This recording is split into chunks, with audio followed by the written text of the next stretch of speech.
Hello everyone, welcome back to our unit on organizing your ideas. Today's topic is transitions. So we moved from titles to thesis statements to introductions. We've worked through paragraphs with brief discussions about transitions from one paragraph to the next. And today we're going to talk more broadly about transitions in general throughout your paper. We'll begin by discussing the purpose of transitions. The purpose of transitions is first to move your reader clearly through your argument. It keeps your readers from guessing or making their own conclusions. It also connects or shows relationship between your ideas. It enhances clarity, and it creates a flow from one sentence to the next and from one paragraph to the next.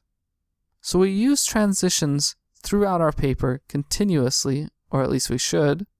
And we use them specifically in various areas of our paper and for various purposes in each area. So the first area we use transitions is in sections to divide or to link major topics and ideas. The second is in paragraphs like we discussed last time, to divide or to link minor ideas.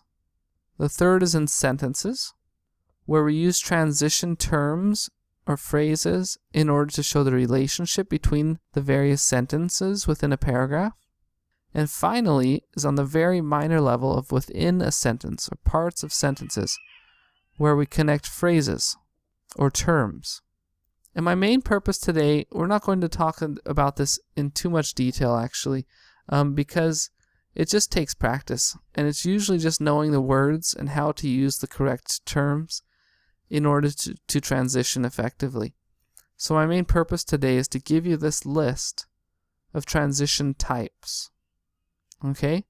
So let's discuss just really briefly what the different types are, and then you can use this as a resource as you write to look back and find the best words of transition for you, depending on what you're trying to accomplish with that transition.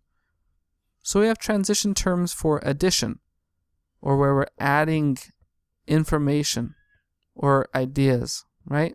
So we're adding something new. We have terms for chronology, which is when we're trying to lead our reader from one idea to the next. For example, after, before, earlier, finally, right? So we're leading our reader through a chronology of ideas or events. The next type of transition is to show similarity. Words like accordingly and also, which show that we're linking ideas or topics together because of their similarity. The fourth is location. The fifth is a result. So we use terms, key terms, such as accordingly, consequently, for this reason, in order to show that in order to signal to our reader that we're now discussing the results. The sixth is example. So when we're providing an example to our reader, we have, for example, in fact, specifically, right? These are all terms that signal to our reader that we're transitioning into an example. Next, we have summary. We need to show our reader that we're about to provide a summary of ideas. We use such terms as finally, in conclusion, in other words.